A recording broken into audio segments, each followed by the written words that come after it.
सब हो गया, all is well. Tejashwi Yadav को इंतजार है कि कांग्रेस उन्हें मुख्यमंत्री मान ले। मुकेश सहनी को इंतजार है कि तेजस्वी उनको उप मुख्यमंत्री मान ले। ड्राइवर ही बन गए राहुल गांधी के तेजस्वी जी, तो स्वीकार करिए, राहुल शरणम गच्छामि, कोई दूसरा रास्ता नहीं आपके पास। कहीं किसी ने कोई सवाल नहीं खड़े किए हैं, सब लोगों ने मिल बैठ करके तय किया है महागठबंधन में। कह रहे थे आदरणीय मांझी जी नुकसान होगा एनडीए को। बीजेपी से पूछो ना कि कितना गाली गलौज चल रहा है।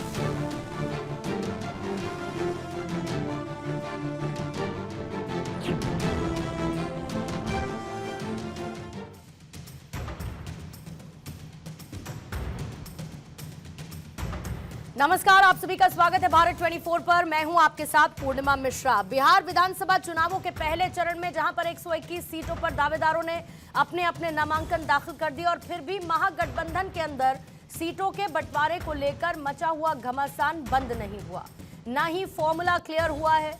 जो लोग हर दिन टीवी पर आकर प्रचार कर रहे हैं, दावा ये कर रहे हैं कि महागठबंधन के अंदर सब कुछ ठीक है, आज मानो ऐसा लगता है कि वो एक दूसरे के खिलाफ खड़े हैं, क्योंकि आरजेडी ना तो कांग्रेस को अपने पाले में ला पाई है, ना ही मुकेश सहनी के साथ चलने के लिए मना पाई है।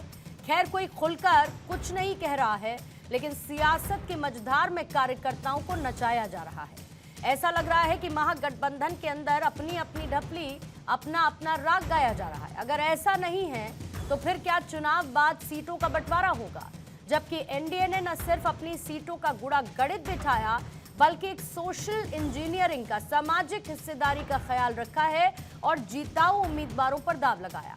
मतलब ये कि एनडीए में तो तस्वीर क्लियर हुई, किस समाज से कितनी हिस्सेदारी किसको मिलेगी, लेकिन महागठबंधन का फॉर्मूला ऐसा लग रहा है कि जैसे बीरबल की खिचड़ी हो चुकी है जो पक ही नहीं पा रही। फिर भी सियासतदानों को सुनेंगे तो ऐसा लगेगा जैसे महागठबंधन के अंदर सब कुछ ठीक है। आज इसी को समझने की कोशिश करेंगे कि महागठबंधन में सीट शेयरिंग के फॉर्मूले को लेकर आखिर स्टेटस क्या है, लेकिन उससे पहले नेताओं के बयान आपको सुनवाएंगे। एनडीए एकजुट है, उम्मीदवारों की घोषणा हो गई है। हम लोग इस बार भारी बहुमत से जीतेंगे। महागठबंधन में महाफूट है। अभी तक उनको, तेजस्वी यादव को इंतजार है कि कांग्रेस उन्हें मुख्यमंत्री मान ले। मुकेश सहनी को इंतजार है कि तेजस्वी उनको उप मुख्यमंत्री मान लें। और बिहार की जनता ने एनडीए का मुख्यमंत्री बनाने का निर्णय कर लिया है। सब हो गया, ऑल इज वेल। जनता कह रही है कि इंडिया अलायंस मेरे दिल का टुकड़ा है, सब कुछ, आप चिंता नहीं। बीजेपी से पूछो ना कि कितना गाली गलौज चल रहा है। अमित शाह से पूछो कि क्या हुआ हनुमान का, क्या हश्र हुआ। हमारे यहाँ तमाम औपचारिक प्रक्रिया पूरी कर ली गई। महागठबंधन में कोई नेता नहीं है, और जब ड्राइवर ही बन गए राहुल गांधी के तेजस्वी जी, तो स्वीकार करिए, राहुल शरणम गच्छामि, कोई दूसरा रास्ता नहीं आपके पास है। कहीं किसी ने कोई सवाल नहीं खड़े किए हैं, सब लोगों ने मिल बैठ करके तय किया है महागठबंधन में कि हम एकजुट होकर 243 सीटों पर महागठबंधन के उम्मीदवार चुनाव लड़ रहे हैं। ये तो हमारे लिए अच्छी बात है। एनडीए में तो सब लोग सवाल खड़े कर रहे थे, तो कह रहे थे आदरणीय मांझी जी नुकसान होगा एनडीए को, हमें उचित सम्मान नहीं मिला। आदरणीय उपेंद्र कुशवाहा जी कह रहे थे कि कुछ भी ठीक नहीं है। तो आज की दहाड़ शुरू करने से पहले आइए उन सवालों का रुख करती हूं जिसके इर्द गिर्द रहेगी आज की चर्चा। पहला सवाल यही कि बिहार जंग में जातीय समीकरण कितना सधा है? महागठबंधन में मतभेद कब तक होगा कलेश? न सीटों का पता न बटा, आखिर क्या चल रहा? बंटवारे में ठनी, विरोध में पार्टियां एकला चली, हर तीसरा प्रत्याशी फॉरवर्ड, एनडीए का वोट फिक्स। हमारे साथ अब से थोड़ी देर बाद मौजूद होंगे बीजेपी के प्रवक्ता ऋषभ तिवारी, डॉक्टर सूरज मंडल कांग्रेस के प्रवक्ता चर्चा में मौजूद हैं, डॉक्टर जयंत जिज्ञासु आरजेडी के प्रवक्ता हमारे साथ मौजूद हैं, परिमल कुमार जी जेडीयू के प्रवक्ता आपसे थोड़ी देर बाद मौजूद रहेंगे और साथ ही रमनीश वत्स जी राजनीतिक विश्लेषक के तौर पर चर्चा का हिस्सा हैं। आप सभी मेहमानों का बहुत बहुत स्वागत करती हूं। शुरुआत करना चाहूंगी जयंत जिज्ञासु जी आप ही के साथ, क्योंकि आरजेडी कहीं ना कहीं एक सेंटर में आ चुकी है। ना आप मुकेश सहनी को मना पाए, ना कांग्रेस को बराबरी पर ला पाए, सिंबल बांट दिए, नॉमिनेशन फाइल कर दिए गए, लेकिन सीट शेयरिंग का फॉर्मूला क्या होगा इस तक नहीं पहुंच पाए। अब ऑल इज वेल मत कहिएगा, क्योंकि कई दिनों से हम इसी पर चर्चा कर रहे हैं और आप ये कह रहे हैं बस मैडम अब ऐलान हो गया। अब आप इंतजार करिए, फौरन सीट शेयरिंग फॉर्मूला क्या है ये आपको अब से थोड़ी देर में पता चल जाएगा। लेकिन ऐसा लगता है बहुत देर कर दी हुजूर आते आते। जयंत जिज्ञासु जी। राजनीति में पूर्णिमा जी कभी भी देर नहीं हुआ करती और विड्रॉल का डेट इसीलिए रखा जाता है।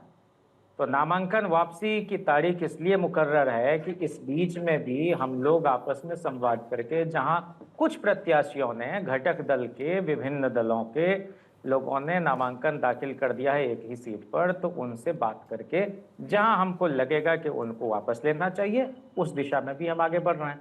और ये तो एक लोकतांत्रिक गठबंधन जब होता है तो वहां इस तरह की बातें होती ही हैं। लोग अपनी असहमति प्रकट करते हैं, कुछ लोग नाराज होते हैं, संवाद में हम जाते हैं, सबका अपना डिसेंट है। हाँ, अगर डिक्टेटरशिप होती और डिक्टेटोरियल रेजीम में कोई चुनाव होता, वहां तो चुनाव ही नहीं होता है, तब जरूर एक सिंगल लीडर प्रोजेक्शन की टेंडेंसी दिखाई पड़ती। लेकिन यहाँ तो ऐसा कुछ है नहीं। गठबंधन का नाम ही है Indian national developmental inclusive alliance, तो उसमें इंक्लूड करते करते लोगों से बात करते करते यही तो जमहूरियत का तकाजा है, वही आपको दिखाई पड़ रहा है। लेकिन एक बात स्पष्ट है कि बिहार के लोगों के दिलों पर राज करते हैं तेजस्वी जी, और वो चाहते हैं कि बिहार में बदलाव हो और उस बदलाव का नेतृत्व तेजस्वी जी करें। बिहार के नवनिर्माण की बागडोर उनके हाथों में हो, यही बिहार के लोग समझते हैं। और 5 लाख लोगों को नौकरी भी दी और अब हर परिवार में अस्थाई पक्की सरकारी नौकरी हम दे सकें। जयंत जिज्ञासु जी सीधा सवाल पूछ रही हूं, सीधा सवाल पूछ रही हूं, प्लीज सीधा जवाब दीजिएगा। क्या ये बहुत नॉर्मल है कि नॉमिनेशन फाइल हो गए, अब आप नॉमिनेशन वापसी का पूरा मुझे ब्यौरा दे रहे हैं कि भाई नॉमिनेशन वापसी क्यों होती है?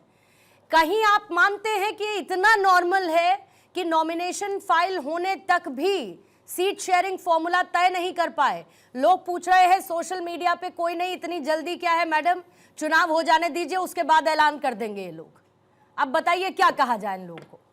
अब ह्यूमर तो इस देश में रहा है, शरद जोशी से लेके हरिशंकर परसाई सबने व्यंग्य लिखा है, उनका स्वागत है। डेमोक्रेसी में तो ऐसे ऐसे क्रिएटिव लोगों के लिए जगह है ही।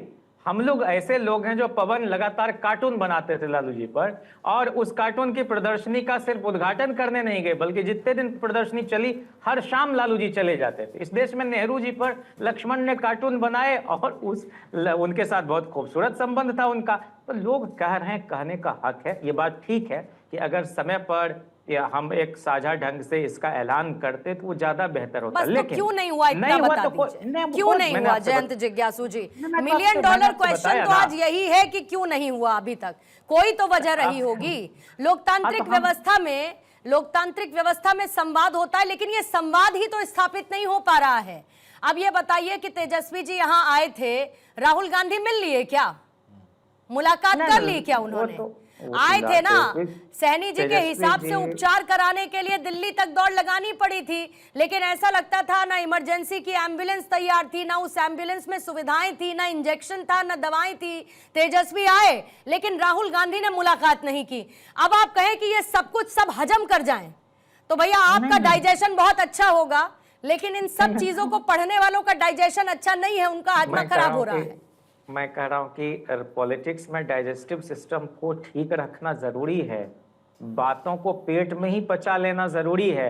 बहुत सारी ऐसी बातें हैं जो हम आपके प्लेटफॉर्म पर हम नहीं कर सकते, पचा रहे हैं, लेकिन इतना तो तय है। दिल्ली जाने की बात है, वो तो इस सरकार का एक तोहफा हर चुनाव से पहले हम लोगों को मिलता है, कभी ईडी, कभी सीबीआई, कभी आईटी डिपार्टमेंट, तो उसी का एक मुजाहिरा आपने देखा। तो उसमें लोग गए अदालत, लेकिन उसमें अलग से कोई राहुल गांधी जी के साथ कोई प्रस्तावित मुलाकात हो, ऐसी कोई बात नहीं थी। और दूसरा कि मैंने आपसे पिछली डिबेट में भी कहा कि वो दिन गए जब दिल्ली से ही सब कुछ तय हुआ करती थी। अब तो पटना, दिल्ली वालों को आप पूछ कर रहे हैं, हर दिल्ली कोई वालों को आप सक्षम है। पूछ कर रहे हैं, और- बिहार की यात्रा और- में बुलाते हैं, फिर नहीं, दिल्ली कहाँ वालों को नहीं, पूछते कहाँ सब हैं लोग, आप? कहाँ सबके पूछ रहे साथ हैं समन्वय सर? है। सूरज मंडल नहीं, जी, मैं सूरज अगर बता मंडल रहा हूं कि जी, अकेले हम इतनी तय बातों करते के तब तो तय हो बीच चुका में होता। ये बताइए लेकिन कि दिल्ली अगर पटना मन के में ये तार जुड़े सवाल हुए हैं, लाजमी इसलिए ना वक्त लग रहा हो है। कि कांग्रेस को आखिर आरजेडी कम क्यों आंक रही है, मतलब ऐसा क्यों है कि आपकी मनमानी सीटें और कम से कम संवाद के जरिए एक सम्मानजनक सीटें जो आप चाहते हैं वो देने को तैयार हो जाए और नहीं हुई है। इसी वजह से अभी तक सीट शेयरिंग का फॉर्मूला महागठबंधन का सामने नहीं आया है। ये बहुत सिंपल कैलकुलेशन है। अब इस पर आप मखमली चादर बिछाना चाहें तो फील फ्री, लेकिन समस्या तो है सर। पूर्णिमा जी, कोई मखमली चादर की जरूरत नहीं है। आपने जो विश्लेषण किया और थोड़े देर पहले आपने बाइट सुनाया जो जनता दल यूनाइटेड के प्रवक्ता है नीरज जी, उन्होंने क्या कहा कि राहुल शरणम गच्छा। तो आप एक और विश्लेषण कर रही हैं कि जो कांग्रेस को पूछ नहीं रही है, उधर जो विश्लेषण जो पॉलिटिकल ओपोनेंट्स हमारे हैं वो कह रहे हैं कि राहुल जी के ही इशारे पर उनके ड्राइवर बन गए तेजस्वी जी। ये देखिए, कोई दिक्कत नहीं है। अभी आप हमारे मित्र जयंत जी से पूछ रहे थे कि व्हाट इज द एक्सप्लेनेशन, दिक्कत कहाँ है। मैं आपको बता देता हूँ, इतनी जबरदस्त भगदड़ मची है, जनता दल यूनाइटेड खत्म हो रही है पार्टी, उसके तमाम बड़े लोग जनता दल राजद में ज्वाइन करने मंडल साहब, बिहार में प्रदर्शन को जरा कंपैरिजन कर लीजिएगा, फिर बताइएगा जेडीयू खत्म हो रही है या कांग्रेस की हालत पतली रही है। जरा प्रदर्शन को आंक लीजिएगा पिछले, क्योंकि देखिए आंकड़े इस बात की गवाही देते हैं। परिणाम के बाद वो नहीं भाई, पिछला भी तो देखेंगे ना, इतिहास तो पिछला भी देखेंगे ना सर। अभी तो जो भविष्य में घटा नहीं, ना वो सूरज मंडल जाने ना वो पूर्णिमा मिश्रा जाने, तो जो भविष्य में हुआ नहीं हाइपोथेटिकली वो बात क्यों आप ही जानेंगी, आप रहेंगी चैनल पर, हम लोग सुनेंगे आपको। मैं केवल इतना आपसे अर्ज कर रहा हूं कि आप ये देखिए कि जो पार्टी जिसकी एक वेव चल रही है, जो गठबंधन की वेव चल रही है जनता के बीच में, आपके कई जो मित्र पत्रकार हैं अभी बिहार में वो घूम रहे हैं, मैं आपसे आग्रह करूंगा आप भी आए, और जब आप जाएं तो निश्चित तौर से हमें बोले, हम आपके स्वागत के लिए खड़े रहेंगे। आप लोगों से बात करें, वहां जो बयार चल रहा है, वहां जो आंधी चल रही है वो परिवर्तन की आंधी है। तेजस्वी के लिए एक तमाम लोगों के बीच में एक जुनून सा है, और ऐसी स्थिति में हमारे बीच में कोई दिक्कत है ही नहीं। जहां भी दिक्कत है वो दिक्कत इस वजह से है कि जो तमाम नए नए लोग, नए नए चेहरे, संजीव जी जाके ज्वाइन किए जनता दल यूनाइटेड को लात मार के आ गए, तो उनको अकोमोडेट करना है। ये कुशवाहा जी, संतोष कुशवाहा पूर्णिया में आ गए, उनको अकोमोडेट करना है। सिटिंग एमपी गिरधारी बाबू, उनके बेटे राजद ज्वाइन कर लिए, उनको भी अकोमोडेट करना है। तो ऐसी परिस्थिति में दिक्कतें तो आती हैं, और वो दिक्कत इसलिए संभव है कि उसको बातचीत से सुलझाया जाए। इसमें देरी हो रही है निश्चित तौर से, लेकिन गठबंधन में किसी प्रकार की परेशानी नहीं। आप देख रहे हैं कि तमाम लोग जो है अपने अपने वो सिंबल लेके और नॉमिनेशन फाइल कर रहे हैं। कहीं आपने सुना कि कोई दिक्कत आ रही? यहाँ 2-3 जगह ऐसा जरूर है कि 1-2 से अधिक कैंडिडेट है, उसके बारे में चर्चाएं हो रही हैं, और वो चर्चा जो है मैं समझता हूँ सफल होगी इस तरह से कि जो जहां भी दिक्कत है उसको सॉर्ट आउट कर लिया जाएगा। मैं एक चीज और पूर्णिमा जी आपको आग्रह करना चाहूंगा कि अभी जो देखिए, आपने तो इंडिया अलायंस के बारे में कही, और आपकी बात सही भी होती है और हम उसका स्वागत भी करते हैं, कोई उस पर हम अपनी राय भी देते हैं। लेकिन जो स्थिति अभी भारतीय जनता पार्टी के साथ है, अभी अमित शाह दे रहे हैं इंटरव्यू आज तक पर, और बोल रहे हैं कि मुख्यमंत्री मैं थोड़ा ही चुनता हूँ, मुख्यमंत्री अभी देखेंगे चुनाव के बाद। अब बेचारे नीतीश जी हवा में लटक गए। अरे देखिएगा साहब, डिप्टी सीएम की कुर्सी मुकेश सहनी ना ले जाएं, फिर इनके सीएम के चक्कर में फंसे हुए मुकेश सहनी खेला ना कर दे फिर, क्योंकि अब ये तो आपको बहुत अच्छी तरीके से पता है ना कि बिहार में काबा भाई चल क्या रहा है। महागठबंधन को लेकर सवाल पूछे जा रहे हैं, लेकिन दूसरी तरफ परिमल कुमार जी सवाल उठाते रहिए, आप महागठबंधन पर कितने भी लेकिन ऐसा नहीं है कि एनडीए के अंदर कोई खींचतान नहीं है। आप हमेशा एक सोशल इंजीनियरिंग की बात नीतीश कुमार करते आए, लेकिन ऐसा नहीं लगता कि बिहार में आप बीजेपी की बयार में बहते हुए नजर आ रहे हैं? मतलब ये कि कई ऐसे टिकट्स हैं आपके जो कि फॉरवर्ड जातियों को दे दिए गए। आप तो सामाजिक संतुलन की बात करते थे, ऐसा लगता है कि पूरा का पूरा बीजेपी के रंग में रंगती हुई इस बार जेडीयू नजर आ रही है। विकल्प नहीं है, कोई मजबूरी है, या उसी फॉर्मूले पर चलने जैसी कोई बाध्यता है? का प्रयोग नहीं करे, कम से कम हमारे जनता दल यूनाइटेड या एनडीए के लिए। मजबूरी किसके लिए हो सकती है? देखिए, दोनों आरजेडी के प्रवक्ता और कांग्रेस के प्रवक्ता सेल्फ कंफ्यूज, ये लोग इंडिया गठबंधन की बात करते हैं, जबकि बिहार में महागठबंधन इनके गठबंधन है। इंडिया गठबंधन तो कब का खत्म हो चुका। 2024 के लोकसभा इलेक्शन के लिए इंडिया गठबंधन बना, और उसके जो घटक दल थे उन्होंने कई बार बात कहा क्या कि वो तो लोकसभा चुनाव के लिए ही था। यहाँ तो महागठबंधन है, और महागठबंधन नहीं, ठग बंधन।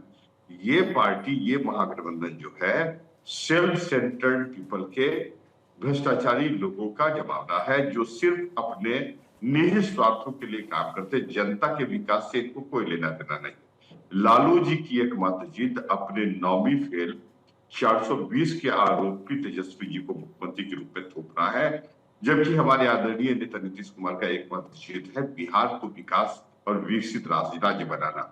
लगातार विकास के और बिहार वासियों के हितों के लिए, उनके सम्मान के लिए कभी भी आदरणीय नीतीश कुमार ने ऐसा काम नहीं किया जिससे बिहार वासियों का शरीर शर्म से झुक जाए। जबकि लगातार, अब देखिए ना, 10 नवंबर का दिन, वो तो चुनाव के समय का ही पीरियड होगा, क्योंकि 6 नवंबर और 11 नवंबर के बीच 10 नवंबर का भी तिथि आता है, जिस तिथि को तेजस्वी जी को रावत कोर्ट में शामिल होता है, और न्यायाधीश बोलेंगे कि 420 के आरोपी तेजस्वी यादव हाजिर हो, उस समय महागठबंधन का सर गर्व से उठेगा और बिहार वासी को शर्मिंदगी महसूस करेंगे। नहीं, लेकिन ये थोड़ा स्ट्रैटेजी, थोड़ा सा परमल जी, मुझे एनडीए की स्ट्रैटेजी समझाइए, मुझे स्ट्रैटेजी समझाइए परमल जी, थोड़ा मुझे स्ट्रैटेजी प्लीज समझाइए, क्योंकि देखिए बीजेपी पर हमेशा सवर्णों की पार्टी होने की बात कही जाती रही है कि बीजेपी सवर्णों की पार्टी है।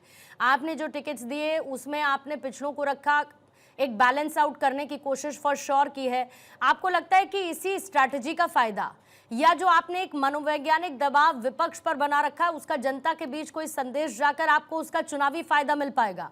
ये पूरी तरीके की एक स्ट्रैटेजी है या बस हो रहा है? पूर्णिमा जी, हम लोग को चुनावी लाभ मात्र जो हमारे आदरणीय नेता नीतीश कुमार ने विगत 20 वर्षों से काम किया है, जो जन कल्याणकारी योजनाओं को क्रियान्वित किया है, और उसके जो परिणाम दिखलाई देते हैं, उसी का लाभ हमको मिलने वाला है। और उसका लाभ बिहार में सुनामी के रूप में प्रतीत होता है कि बिहार में आदरणीय नेता नीतीश कुमार के विकास और सामाजिक न्याय की आंधी चल रही।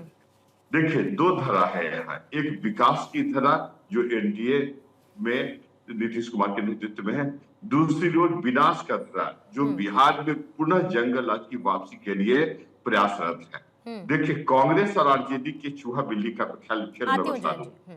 देखिए, एक्चुअली लंबे समय तक तेजस्वी जी ने प्रयास किया कि किसी तरह, क्योंकि लालू जी का तो एकमात्र उद्देश्य होता है कि परिवार के सदस्यों का राजनीतिक और आर्थिक सशक्तिकरण करें, चाहे वो आरसीटीसी का हो या फिर मान लीजिए चारा घोटाला हो। 46 बीघा जमीन तो सिर्फ तेजस्वी जी के नाम पर पटना में है, तो इन लोग का तो उद्देश्य ही अलग है। अब बेसिकली लालू जी बार बार लोकसभा चुनाव के समय, आप याद कीजिए, चुनाव से या लोकसभा चुनाव जीतने में कोई इनकी रुचि नहीं थी। उन्होंने लोकसभा चुनाव के दौरान राहुल जी को मटन बनाना सिखाने का प्रयास कर रहे थे, तो उल्टे राहुल जी इस बार इनको पानी पिलाने का काम किया।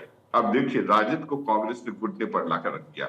ये प्रथम ऐसा बार है कई वर्ष के बाद कि राजद सुप्रीमो और तेजस्वी जी, जो तथाकथित मुख्यमंत्री के फेस है, तथाकथित, क्योंकि कांग्रेस ने उनको चीफ मिनिस्टर के रूप में घोषित नहीं किया, कई बार उन्होंने जाल बिछाने का प्रयास किया। जब घटक दलों ने उनको तेजस्वी जी को चीफ मिनिस्टर के फेस के रूप में घोषित नहीं किया, तो उन्होंने कहा कि मैं 3 एलजेपीआर से क्या समस्या है? परमल कोई जी, समस्या नहीं, चिराग पासवान कोई से क्या समस्या नहीं, समस्या है? एकदम आप तो समझिए कि हम अलायंस लोग में साथ साथ रहते अरे फिर गलत रहते बात उन मत सीटों समझिए। पर जो एलजेपी के कोटे की थी अपने कैंडिडेट उतार दिए, सोचा नहीं कि हम लोगों नुकसान ने होगा? एडजस्ट कर जब लिया आप है, जीतने कभी की बात करते हैं, जब अरे जनता को कभी आप जो प्राथमिकता पर रखते कभी हैं, तो फिर आपने ये क्यों, ये टसल क्यों? कभी पूर्णिमा जी आपने पब्लिक डोमेन में तेजस्वी ये चिराग पासवान जी को यह कहते सुना है क्या कि अरे जेडीयू ने पब्लिक हमारे डोमेन में तो कोई भी कुछ नहीं कह रहा, ना कांग्रेस के प्रवक्ता कुछ कह रहे हैं, ना आरजेडी के प्रवक्ता कुछ कह रहे हैं। ऋषभ जी भी आ गए हैं, अभी कुछ नहीं बोलेंगे वो भी। अरे तो इन्होंने अभी देखिए ना, इन्होंने अभी जो बीजेपी के सुप्रीमो हैं ये स्वामी जी, उनको तो डगरा का बैगन इन लोगों ने बना दिया। समझिए कि ये तो धोखाधड़ी है गठबंधन के साथियों के साथ। 12th आवर में पूर्णिमा जी, तेजस्वी जी ने जो धोखा दिया, तो कांग्रेस ने इंटरवेन किया, नहीं तो वो कहीं के नहीं रह जाते। ठीक है, तो ये परिवार ही अब धोखा देने की बात पे आइएगा तो फिर इतिहास के पन्ने पलटे जाएंगे, फिर ये पूछा जाएगा कि नीतीश कुमार बीच में साथ छोड़कर, फिर सुनिए ना, फिर इतिहास के पन्ने पलटे जाएंगे ना परिमल जी, फिर नीतीश कुमार के इधर उधर जाने पर सवाल पूछा जाएगा, फिर उस सवाल के लिए बड़ी मुश्किल हो जाएगी। ऋषभ जी जल्दी से आपके पास एक क्विकली जवाब के लिए आऊंगी। रमनीश जी, नहीं सर, एक बार कह देने से कि भाई अब हम इधर ही रहेंगे, इधर उधर नहीं जाएंगे की बात नहीं है ना। पूर्णिमा जी, यही तो आप नहीं समझ पा रही हैं। सर मैं क्या समझ पा रही हूँ, नीतीश कुमार समझ रहे हैं ना, मेरे समझने ना समझने से कोई दिक्कत नहीं है। हम लोग और बिहार की जनता भी समझ रही है जनता को क्या चाहिए, विकास। ठीक है, जल्दी से, ठीक है सर, विकास चाहिए, और जनता ने पूर्ण रूप से आदरणीय नीतीश कुमार को। ठीक है, मैं काउंटर क्वेश्चंस लेने से पहले ऋषभ जी आपके पास आना चाहूंगी। मैंने अभी थोड़ी देर पहले जैन जिज्ञासु जी से कहा कि बहुत देर करते हुजूर आते आते, और अभी तक तो पहुंचे भी नहीं, और आपने भी आज बहुत देर कर दी। एक मामले में आप लोग नंबर 1 पर रहे कि चलिए सीट शेयरिंग फॉर्मूले का ऐलान कर दिया, कैंडिडेट्स उतार दिए, नॉमिनेशन सही हो गए, लेकिन 70% टिकट फॉरवर्ड जातियों को फिर आप कहेंगे कि हम सवर्णों की पार्टी नहीं है। सोशल इंजीनियरिंग करने वाले व्यक्ति के साथ आप चुनाव लड़ रहे हैं बिहार में, कह रहे हैं कि बाकी लोगों की कोई पूछ ही नहीं, क्यों? पूर्णिमा जी, सबसे पहले मैं लेट हुआ उसके लिए माफ़ी, लेकिन ये लेट का मैं रीज़न भी बता देता हूँ। बचत उत्सव चल रहा है, लोग रोड पे निकले हुए, ये बता रहा है कि दिवाली में अच्छी खरीदारी हो रही है, वो भीड़ वो बतलाता है, तो ये पॉजिटिव लेना चाहिए। दूसरी बात आपने कहा ऋषभ तिवारी नहीं बोल सकते, ऋषभ तिवारी बेशक बोल सकता है मैम, क्योंकि मैं आरजेडी और इंडी गठबंधन के तरह वो फ्यूज रॉकेट नहीं हूँ जो बस फुसफुसा के बंद हो जाता है। मैं नीचे फुलझड़ी छोड़ते हुए पर धमाके करने लायक हमारी पार्टी कुब्बत और हिम्मत रखती है। अब मैं आता हूँ जहाँ तक आपने स्वर्णों की बात कही और बाकी जातियों की बात कही, हमारे गृह मंत्री जी ने स्पष्ट कहा है कि जहां जो योग्य होगा वहां उसे टिकट दिया जाएगा। ये हम उन पार्टियों में से नहीं हैं कि भैया केवल हम जाति देखें और अपना परिवार देखें। अगर योग्यता हो या ना हो, फिर भी अगर मेरे कोई परिवार का सदस्य है तो उसे टिकट बांटना हम शुरू कर दे। हम उन पार्टियों में से नहीं है। हमारा गठबंधन देखेंगे संतुलित है। हमारे पास नीतीश जी भी हैं, हमारे पास चिराग जी भी हैं, हमारे पास कुशवाहा जी भी हैं। तो हम हर लोगों को लेकर चल रहे हैं, हर समुदाय हर समाज को लेकर चल रहे हैं। लेकिन नाम नहीं लिया, नहीं, मैं बताने जा रहा था मैम, जब वो तो हमारे अभिभावक तुल्य, उनको हम छोड़ के चल ही नहीं सकते, लेकिन अच्छा कि आपने बोल दिया। तो मैं बस इतना कहना चाह रहा हूं कि हम सबको लेकर चलते हैं, लेकिन कोई जाति से अगर आएगा, योग्य नहीं होगा तो वो मापदंड नहीं होना चाहिए। जाति का स्वागत है, योग्यता का उससे ज्यादा स्वागत है। इन नीतियों पे हमारी पार्टी चलती है। तो मतलब यही अगर जेडीयू कहें कि भाई हमने क्योंकि हर तीसरे व्यक्ति जो पिछड़ी जाति से है उसको टिकट दिया है, तो वो उनकी विनिंग कैपेबिलिटी है इसलिए दिया है, मतलब इसमें कोई सोशल इंजीनियरिंग नहीं। आपके मैम जेडीयू ने टिकट बांटा होगा, अपने उसके सर्वे कराए होंगे। हमारा 3 लेयर सर्वे होता है और 3 लेयर सर्वे के बाद जब पार्टी कोर कमेटी डिस्ट्रिक्ट मंडल को क्रॉस करते हुए प्रदेश आती है, फिर पार्लियामेंट्री बोर्ड के बैठक में डिसाइड होता है। तो हम उन स्वरूप से अपने आप को टिकट बांटे हैं। जेडीयू का भी इंटरनल सर्वे होगा, वो सर्वे कराएंगे, आरजेडी भी कराएंगे, सब स्वतंत्र है लोकतंत्र में। ठीक है, रमनीश बस जी, एक राजनीतिक विश्लेषक होने के नाते क्या मैसेजिंग होती है कि अगर एक अलायंस फौरी तौर पर जल्दी से सीट शेयरिंग का फॉर्मूला भी दे दे, टिकट बंटवारा भी कर दे, कैंडिडेट्स के नाम अनाउंस करते नॉमिनेशन हो जाए, और एक ऐसा अलायंस है जिनको सिंबल तो दे दिया गया, जिन्होंने नॉमिनेशन भी फाइल कर दिया, लेकिन सीट शेयरिंग फॉर्मूला नहीं आया है, ऐसे में मूड ऑफ द वोटर क्या किसी तरीके से प्रभावित होता है इस मैसेजिंग के जरिए, या जो दिख रहा है कि मे बी ऊपर से सब ठीक हो लेकिन अंदर से ना ठीक हो, तो क्या ये मूड ऑफ द वोटर प्रभावित करता है? एक खास करके बिहार की जनता ये हर एक पहलू को, छोटे छोटे पहलू जो हैं उसको देखते रहती है, वॉच करती है बहुत ध्यान से। अब बात है कि सोशल इंजीनियरिंग की, सोशल इंजीनियरिंग का एक बहुत बड़ा नमूना पेश किया भारतीय जनता पार्टी। आज देखा जाए बिहार में बहुत ही मजबूत स्थिति में है और देखा जाए तो जदयू से ज़्यादा। उसके बावजूद भी आप देखिए सीट शेयरिंग 101 सीट पे होती है और यहाँ तक कहा जा रहा था कि हनुमान जी को इस बार नाराज कर दिया जाएगा, लेकिन ऐसा नहीं देखने को मिला है। चिराग पासवान को भी मन माफिक सीट मिली है उनको। फिर उसके बाद मांझी जी हों और अन्य जो लोग हैं उनको भी मुझे लगता है अच्छे तरीके से किया। लेकिन दूसरी तरफ वो वही है जिस तरह की सोशल इंजीनियरिंग पहले देखी जाती थी जाति बचाओ अभियान के तहत, आज भी कहीं न कहीं MY समीकरण और किस तरह से अपराधियों को संरक्षण दिया जाता था, टिकट को ध्यान में रखा जाता था कि हाँ कौन कितना केस किसके ऊपर है, उसको उतना ज़्यादा, जो जितना केस वाला उतना खास वाला। और आज भी यही चीज़ें सामने आने को देख रही है। तभी तो आप देखिए कि आप राहुल गांधी जी जाते हैं, राहुल गांधी जी नहीं देखिए कमोबेश सब जगह है, कमोबेश सब जगह है, लेकिन जिस तरह से अपराधियों को संरक्षण आज भी मिल रहा है। अब जैसे ही आता जय शहाबुद्दीन के नारे लगाना, इसका मतलब क्या है कि चुनावी रैली में, चुनावी समर में आप जाते हैं तेजस्वी यादव और जय शहाबुद्दीन के नारे लगाते हैं, इसका मतलब है कि किस तरह से अपराधियों को संरक्षण उनके पिताजी के समय में दिया जाता था। और MY समीकरण को आज भी ढो करके लेके चल रहे हैं तेजस्वी यादव जी।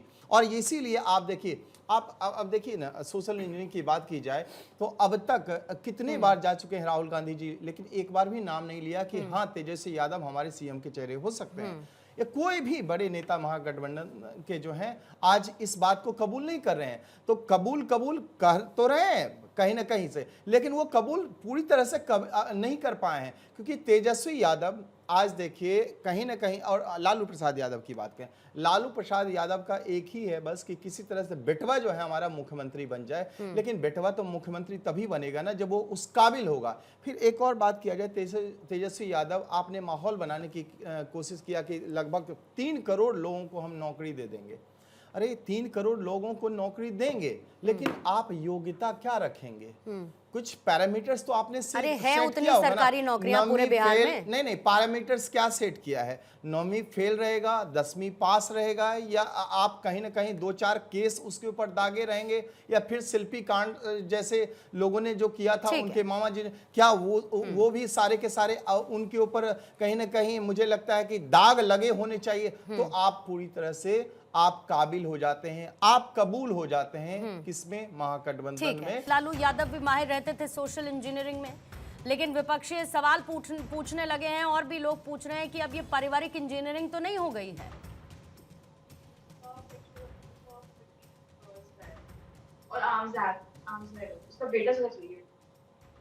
लालू प्रसाद जी बहुत बड़े समाजवादी परिवार को इस देश में स्थापित करने वाले नेता के रूप में जाने जाएंगे, जिन्होंने एक बड़ी ही उपेक्षित और तिरस्कृत, उपहासित, लांछित आबादी को प्रतिष्ठापूर्ण और गरिमापूर्ण जीवन जीने का एक बहुत बड़ा अवसर मुहैया कराया और शासन सत्ता में रहते हुए कभी भी भेद किसी भी जाति, बिरादरी, मजहब के साथ नहीं किया।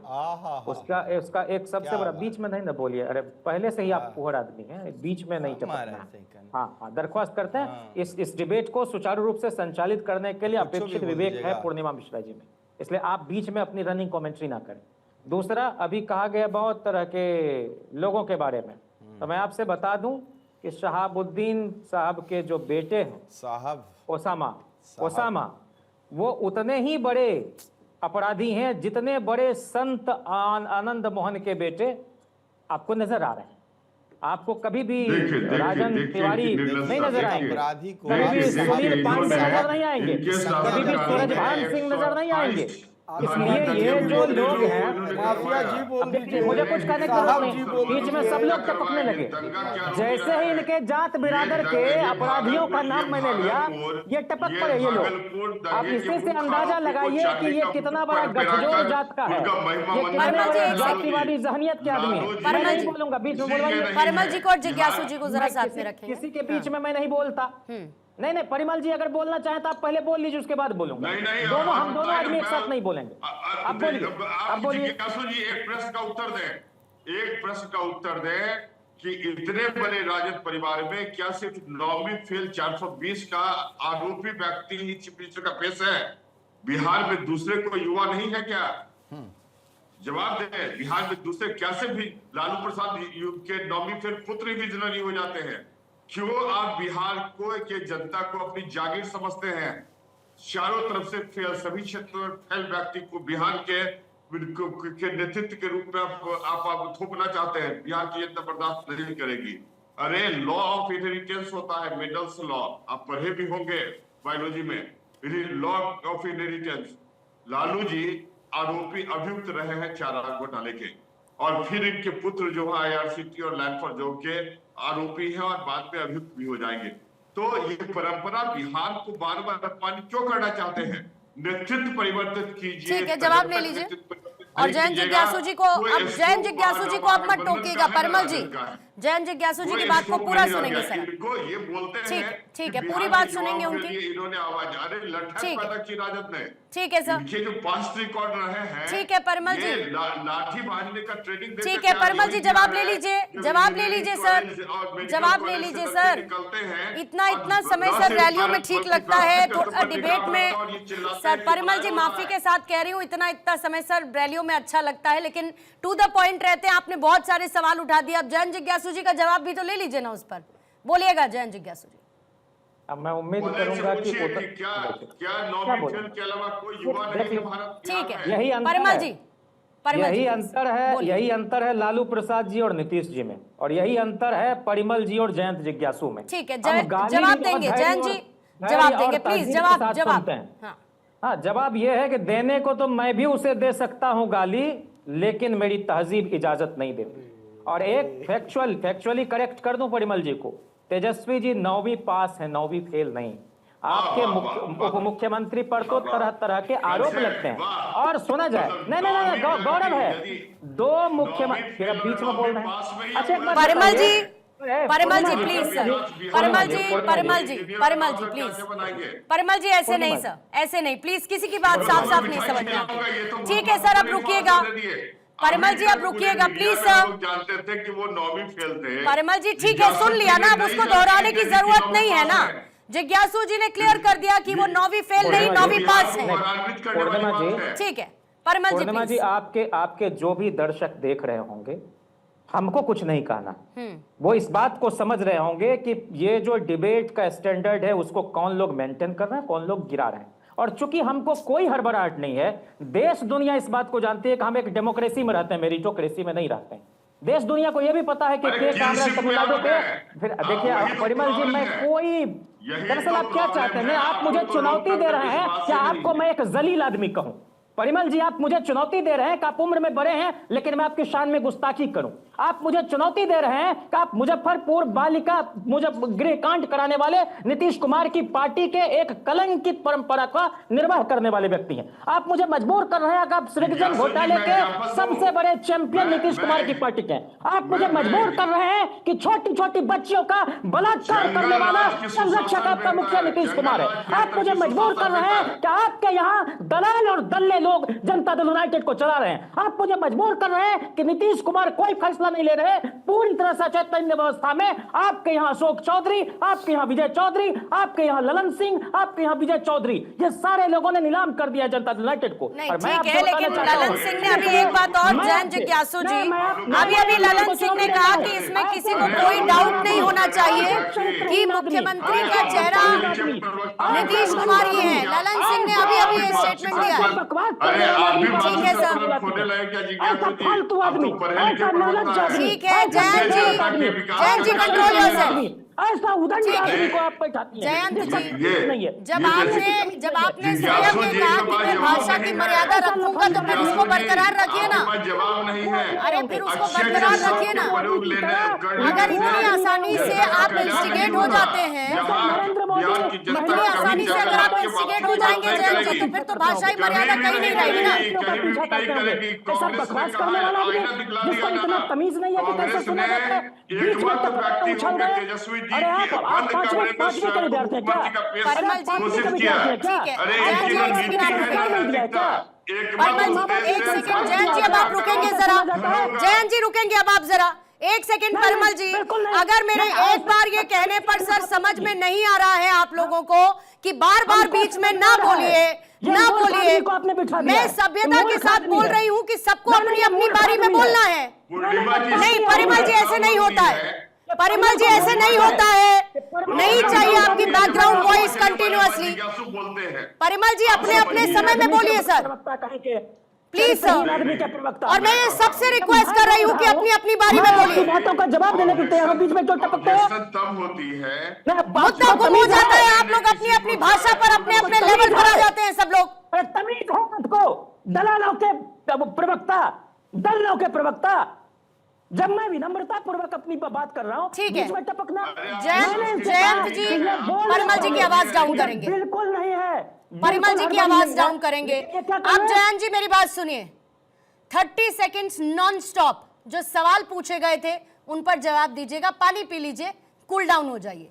जयंत जिज्ञासु जी 30 सेकंड। नहीं, मैं आपसे हाथ जोड़कर प्रार्थना करता हूं पूर्णिमा जी, ऐसे लोगों को आप शो में नहीं बुलाएंगी तो आपका भी मेयार बना रहेगा। देखिए सर, प्रवक्ता है आप भी पार्टी के, वो भी प्रवक्ता है पार्टी के। मैं आपके साथ 10 कम से कम डिबेट में शामिल होऊंगा। कब मैंने किसी के बीच में बोला है? ठीक है, और मैंने कहा कि परिमल जी पहले बोल लें। पॉइंट पर आ जाए जयंत जी, पॉइंट पर आ जाए, मुद्दे पर आ जाए। पॉइंट पर मैं आ रहा हूँ। मैंने पहले पॉइंट पर मैं कह रहा हूँ, इस देश में पेरियार 5वीं पास, कुएं 7वीं पास, कर्पूरी जी इंटर पास, ताऊ देवीलाल जी की कभी भी उच्च शिक्षा नहीं हुई। क्या ये सारे लोग इस देश में बदलाव के वाहक नहीं रहे? क्या इस देश में क्या नीतीश कुमार सर्टिफिकेट देंगे कर्पूरी ठाकुर जी को? इंटर पास ही थे। इन्हीं की पार्टी के राष्ट्रीय अध्यक्ष शरद यादव जी गोल्ड मेडलिस्ट थे इंजीनियरिंग में, और स्मृति ईरानी की डिग्री पर सवाल हो रहे थे। उन्होंने कहा मैं इस बहस को ही बहुत गैर जरूरी मानता हूं, क्योंकि ये काम नहीं आती। ठीक है, काम आता है जनता के साथ जुड़ाव। अब इन्होंने जो जो कहा है, मैं आपसे कह रहा हूं कि क्या एक सुई का कारखाना भी बिहार में लगा है इनके 17 साल के कार्यकाल? ठीक है, वो आंकड़े ऋषभ जी दे देंगे, मैं उसके लिए ऋषभ जी को जब समय दूंगी, ऋषभ जी बताएंगे कि बिहार में क्या क्या हुआ है। सूरज मंडल जी, सूरज मंडल जी, मैं बहुत ही हाइपोथेटिकल सवाल पूछ रही हूँ, लेकिन फिर भी पूछना चाहती हूँ, अगर बात नहीं बनी तो अंत में क्या ये रास्ता है अलग राह चुनने का कांग्रेस के पास? इसको कंसिडर पार्टी विद इन कर रही है कि अगर नहीं ठीक हुआ सब कुछ तो क्या कीजिएगा? 1 मिनट का टाइमर रख रही हूँ सूरज मंडल जी, कोई आपको इंटरप्ट नहीं करेगा, बोलिएगा। पूर्णिमा जी, ये सवाल ही नहीं उठता है कि हम जब एक साथ हैं, इंडिया गठबंधन, महागठबंधन, जो भी कह लीजिए। और दूसरी बात देखिए, ये बात आई कि किसी के आपराधिक चरित्र का, ये तमाम लोग जान रहे हैं कि इस राज्य के उप मुख्यमंत्री जो हैं सम्राट चौधरी जी, उन पर क्या क्या आरोप लगे, प्रेस कॉन्फ्रेंस में लगे हैं। एक पार्टी के बड़े नेता ने आरोप लगाया, उनका एक भी जवाब वो नहीं दे पाए। अपने डिग्री और सर्टिफिकेट के बारे में वो डिलीट करके आए। कहां से आए हैं इस बार? तो जो एफिडेविट जो दी है सूरज मंडल जी, आरोप लगाने में और कोर्ट में आरोप तय होने में दोनों में अंतर होता है। बात कर रहे थे, किसी को लेकर कोर्ट में आरोप भी तय हुए हैं, तो दोनों में ही अंतर होता है। और पूर्णिमा जी, एक बस सुन लिया जाए कि ये अभी तुरंत सवाल उठा कि 10 तारीख को, यानी 11 को पोलिंग है और 10 तारीख को आपको हाजिर होने, किस तरह से डेट रखा गया है? जो बात अब सर आप न्यायपालिका पर सवाल उठाइए, मैं उसका समर्थन नहीं करूंगी। आप न्यायपालिका पर सवाल उठा सकते हैं, उसका वो ठीक चुनाव के समय में कोर्ट जो है उस पर कर रही है। ऋषभ, 1 मिनट का टाइमर रखती हूँ, सवाल नहीं ले रही हूँ। सारे जितने भी काउंटर्स आए उन्हीं के एवज में विकास की बात, बार बार आप विकास का मॉडल लेकर चलते, विपक्ष बार बार ये सवाल उठाता है, कहाँ है विकास? पूर्णिमा जी, सबसे पहले 10 मिनट अपने बीच में इंटरप्शन नहीं सुनने वाले और मोदी जी की गाली में चुप रहने वाले, उनका चरित्र दिख गया, लेकिन उस पर मैं नहीं जाऊंगा। सुनो गौर से, इंडी वालों, बुरी नजर ना बिहार पे डालो, चाहे जितना जोर लगा लो, सबसे आगे होंगे एनडीए वाले। ये फेस्टिवल सीजन में आपको एक गीत समर्पित करता हूं, कितना भी जोर लगा लीजिए, एनडीए आगे होने वाला है। जो वादा करते हैं करके निभाते हैं, हम कोई कांग्रेसी नहीं। तो विकास की रफ्तार में दौड़ेगा बिहार, ये तय है। जहां तक इंडस्ट्री की बात कही, मगध इंडस्ट्री हो, ब्रिटानिया इंडस्ट्री हो, हाजीपुर में ही है, जाके दूरबीन लगा के खोज के आ जाए। मखाना उद्योग बोर्ड को आयोग बना के स्थापित करने का काम एनडीए सरकार ने किया, लेकिन दिक्कत क्या है, 9वीं फेल बोल देने पे करेक्शन कर गए कि नहीं भैया 9वीं पास है। डॉक्टर हैं साहब आप, आपको क्यों नहीं उठा सकता आरजेडी? मैं तो गर्व से कह सकता हूं ऋषभ तिवारी एक दिन इस देश का राष्ट्रीय अध्यक्ष बन सकता है। भारतीय जनता पार्टी में है आपके अंदर कुव्वत कि तेजस्वी यादव की जगह डॉक्टर साहब आप बैठ सकते हैं। जैन जी बोलिए अगर हिम्मत है तो, लेकिन मेरे अंदर यह आत्मविश्वास है कि मैं उस पार्टी से आता हूं कि मैं प्रधानमंत्री भी बन सकता हूं। लेकिन आपके अंदर यह लोकतंत्र ना था, ना है, ना कभी रहेगा। तो सबसे पहले राजनीति में जब आते हैं तो लोकतंत्र की भी एक बड़ी भूमिका होती है, उस पर पार्टी वर्क कर लीजिए। परिवार संभाल नहीं रहा, बिहार संभाल नहीं रहा। और दहाड़ की चर्चा में सभी शामिल मेहमानों का धन्यवाद।